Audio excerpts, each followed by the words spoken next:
la question de la réglementation de la vente de matériel militaire sur le marché, les raisons de la suspension de l'importation, de la commercialisation et de la distribution à titre gratuit des substances explosives et des artifices à usage civil intéressent la représentation nationale.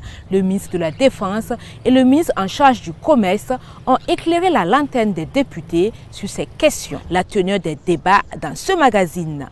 L'interview express de ce numéro reçoit M. Désiré Bapina, directeur général de la législation et du contrôle parlementaire. Avec lui, il sera question du rôle de son service dans l'institution parlementaire et le vocable de s'intéresser aux termes budget de l'État et loi de finances. Bienvenue à ce numéro de la Tribune du Parlement. Merci de nous suivre.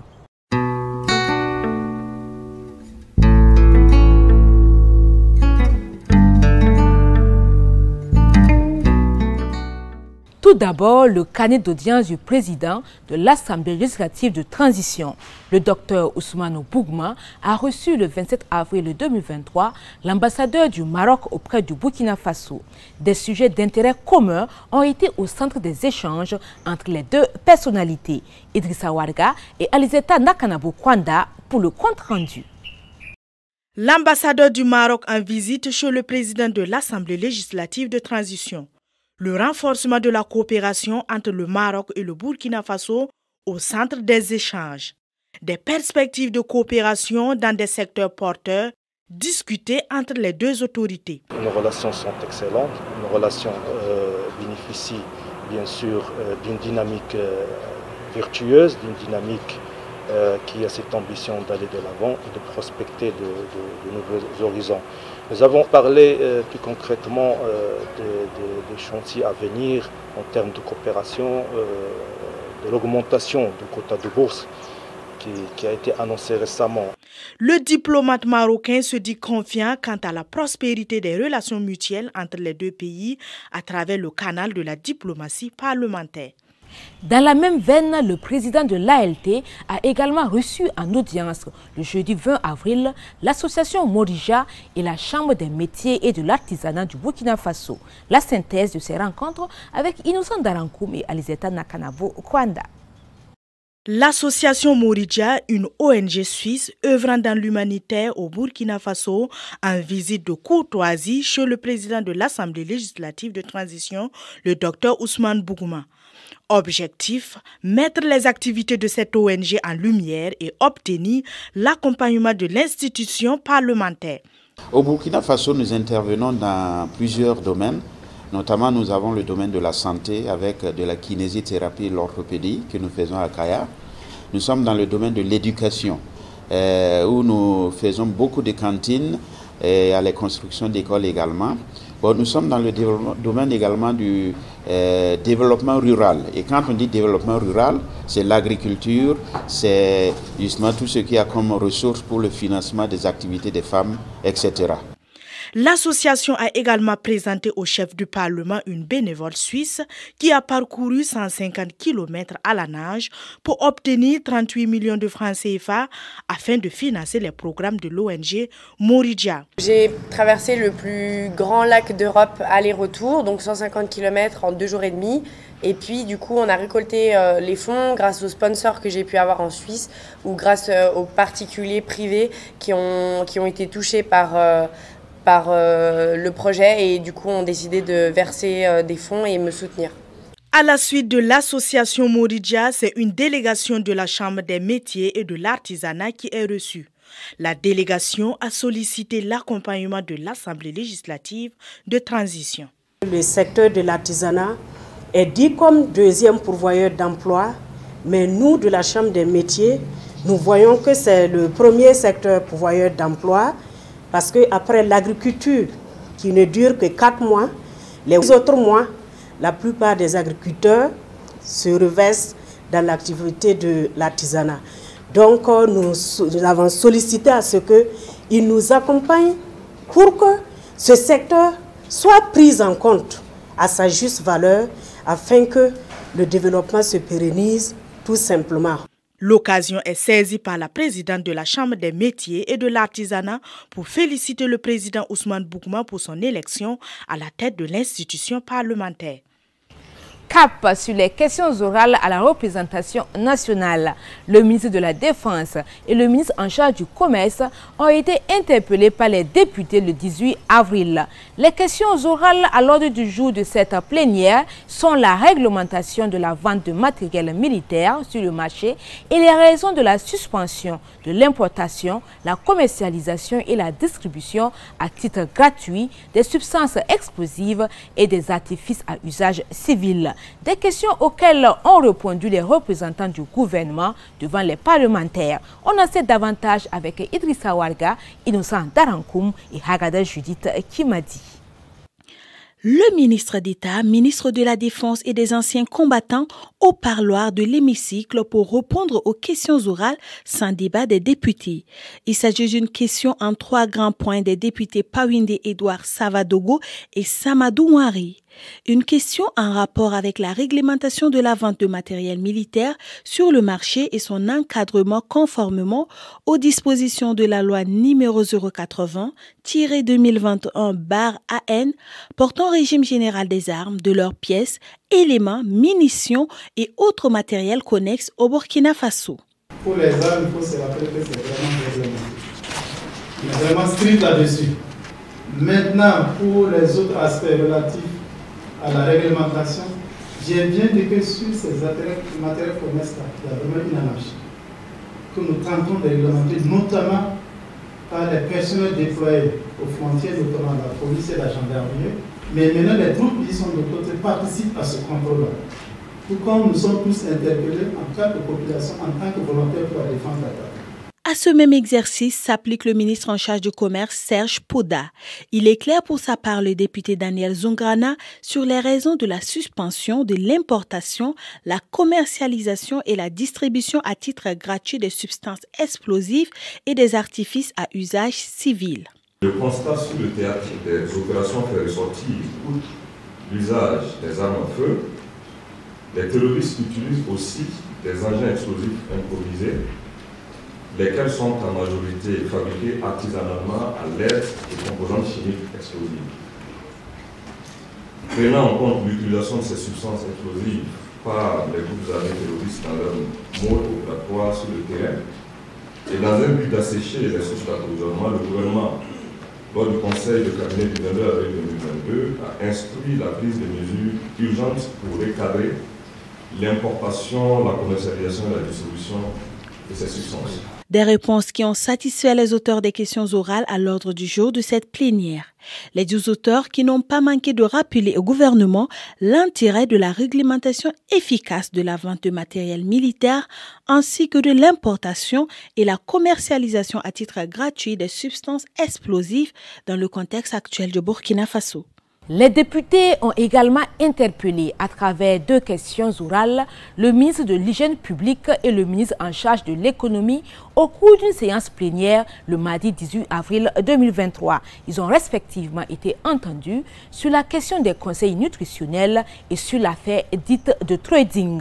Idrissa Warga, Innocent Darankoum et Axel Nicole Yaro nous plongent au cœur de ces débats. Les honorables députés ont interpellé le gouvernement à travers 2 questions orales adressées respectivement au ministre de l'Hygiène publique, le Dr Robert Kargourgou, et au ministre de l'Économie, des Finances et de la Prospective, le Dr Aboubakar Nakanabo. Pour la première question, elle concerne les actions menées par le ministère de l'Hygiène publique pour faire face aux désinformations relatives à certains conseils nutritionnels qui foisonnent sur les réseaux sociaux. Pour faire face à cette situation, mon département met en œuvre un certain nombre d'actions que je voudrais partager avec vous. Il s'agit d'abord de l'élaboration et de la diffusion d'outils de communication, que ce soit des dépliants, des capsules, des guides d'alimentation. Donc nous déployons un certain nombre d'outils sur la nutrition et la lutte contre les maladies non transmissibles. Nous avons mis en place la Société de nutrition du Burkina, la SNB, qui fait la promotion de la communication pour le changement social et comportemental en faveur d'une bonne nutrition de la population. Dans la même veine, le ministre en charge de l'économie, Aboubakar Nakanabo, s'est épanché sur l'épineuse question de la situation des investisseurs en trading. Concernant la question de l'honorable député, il s'agit du trader Forex. achat et vente des devises qui est en cause. Contrairement au marché à terme, au marché d'actions et au marché d'options, il n'existe pas d'organisme centralisé chargé de superviser et de réglementer les opérations de trading sur le Forex, marché d'échange, qui constitue pourtant le plus grand marché financier du monde. L'autorité des marchés financiers a interpellé les sociétés de la sous-région exerçant l'activité de trading dans l'illégalité à travers un communiqué. L'AMF, au terme de la convention portant sa création, est chargée d'une part d'organiser et de contrôler l'appel public à l'épargne et d'autre part d'habiliter et de contrôler les intervenants sur le marché financier régional. L'AMF dispose de pouvoirs de sanctions pécuniaires, administratives et disciplinaires sans préjudice des poursuites judiciaires.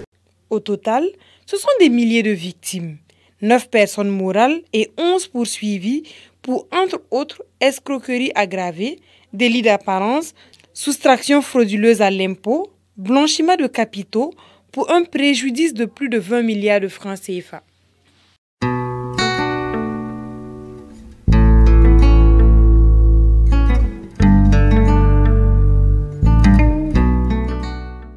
L'interview express du jour s'intéresse à une direction générale de l'Assemblée législative de transition. Il s'agit de la direction générale de la législation et du contrôle parlementaire. Salimata Gaïla Baro a rencontré M. Désiré Bapina, directeur général de cette direction. Découvrons ensemble les missions et les attributions de ce service au sein de l'institution parlementaire. Monsieur Désiré Bapina, bonjour. Bonjour Madame Baro. Alors, vous êtes le directeur général de la Direction générale de la législation et du contrôle parlementaire. Présentez-nous cette direction.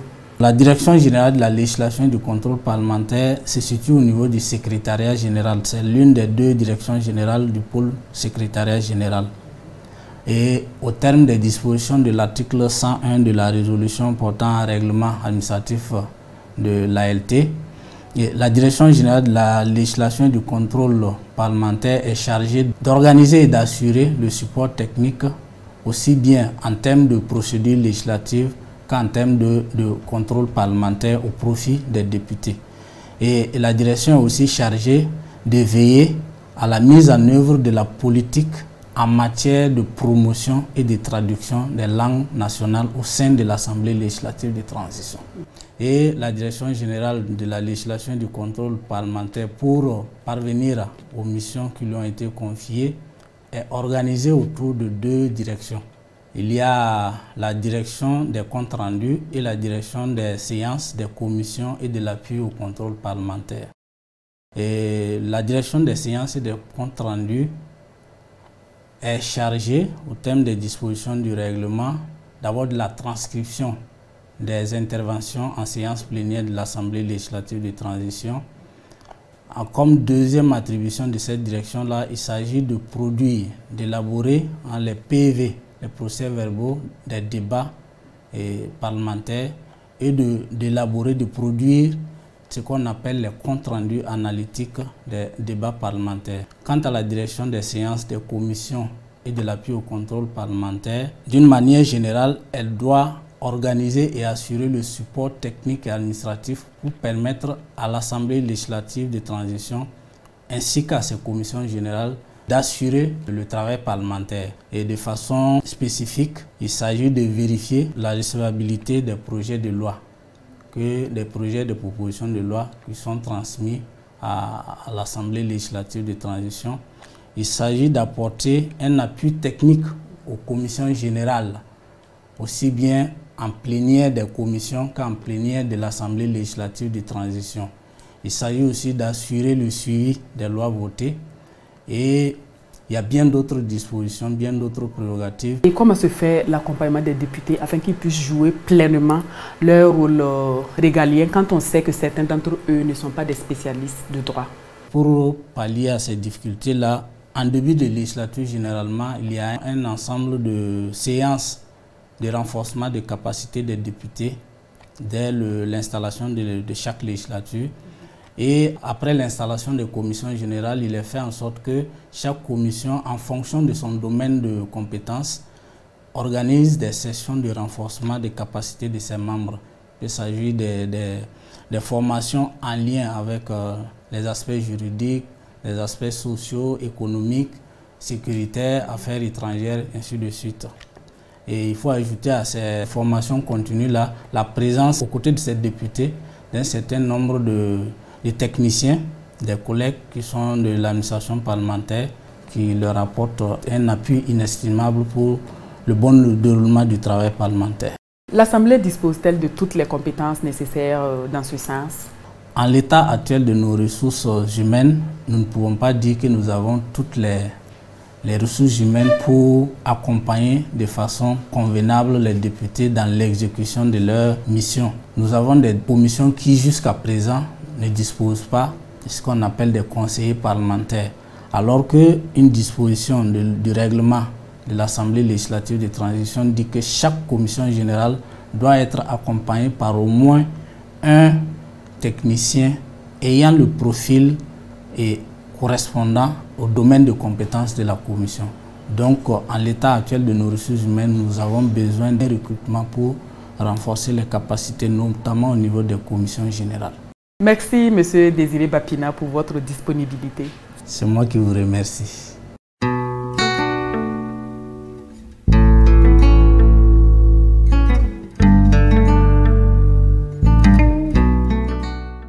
Le ministre en charge de l'administration territoriale et de la sécurité, le colonel Boukari Zougrana, était face aux députés le 25 avril dernier pour répondre à 2 questions orales, dont une avec débat, portant sur le respect de la réglementation en matière d'occupation des espaces et des domaines publics, et l'autre sans débat sur la réticence de certaines populations face au découpage du territoire national à la faveur de la communalisation intégrale.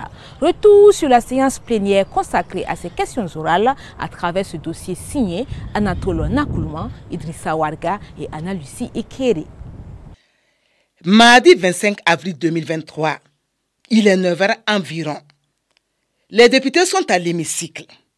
À l'ordre du jour, 2 questions orales adressées au gouvernement représentées par le ministre de l'administration territoriale, de la décentralisation et de la sécurité, le colonel Boukari Zougrana. Le député Moussa Sawargo est le premier à livrer sa question orale sans débat. Les réticences persistent, même au niveau de l'administration, car certaines populations se voient obligées de payer certaines taxes dans d'autres communes, alors qu'elles relèvent d'une autre commune. Monsieur le ministre, comment expliquez-vous la persistance de cette situation dans nos communes et nos villages? Quand envisagez-vous prendre comme mesure forte pour résoudre cette problématique afin d'éviter d'éventuels conflits?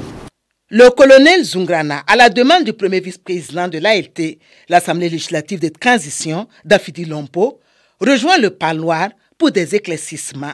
Bien vrai que le découpage administratif n'épouse pas toujours les limites coutumières entre les différentes localités, il n'est pas toujours la source de ces conflits et encore moins la seule source. Et comme vous le savez, les conflits se manifestent dans tous les domaines de la vie humaine. C'est pourquoi le gouvernement est engagé dans la poursuite et le renforcement des actions de prévention des conflits et de consolidation de la paix, de la cohésion sociale et du vivre ensemble. Le député Moussa Sawargo est satisfait des réponses du ministre en charge de l'administration territoriale et de la sécurité, qui doit également se prêter à la question orale avec débat du député Jean-Marie Compasséré portant sur le respect de la réglementation en matière d'occupation des espaces et des domaines publics. À l'issue des réponses du ministre, le vice-président ouvre le débat à l'ensemble des députés. Si je donne l'exemple du secteur 10, je sais que c'est pas là-bas seulement, avec les vendeurs de fer, la population a des difficultés pour circuler, rentrer même dans leur maison. Avec ces préventions, je souhaite très sincèrement que ces surveillances aient lieu et que pour permettre à ces populations de mieux vivre dans leur quartier. J'ai toujours en mémoire la mort de cet enfant, de ce jeune élève qui a été broyé vers l'échangeur de l'Est par un camion un beau matin. j'ai aussi en mémoire la mort de ces 2 élèves, tout aussi à moto, emportés par un camion dans la ville de Bobo-Dioulasso. Monsieur le ministre, agissez. Agissez maintenant. Le colonel Boukari Zungrana d'apporter ces éléments de réponse. Si vous vous souvenez, il y a eu pas mal d'accidents qui ont été provoqués par l'encombrement de la voie dû à cette occupation anarchique du domaine public. Et nous disons que c'est un problème qui résulte de l'incivisme principalement. Parce que si on pense que chacun doit faire ce qu'il veut, si on va fonctionner comme ça va être difficile. Ce qui nous interpelle sur la refondation de l'État, il va falloir qu'on applique les textes et que cette occupation anarchique-là puisse cesser. J'ai été globalement satisfait par la réponse du gouvernement à travers des activités qu'ils ont initiées et ce qu'ils vont faire plus tard dans le cadre en tout cas de juguler un peu la situation. Les échanges entre le ministre de l'administration territoriale, de la décentralisation et de la sécurité et les représentants du peuple devront permettre aux membres de l'exécutif d'agir de façon efficace en prenant le taureau par les cornes.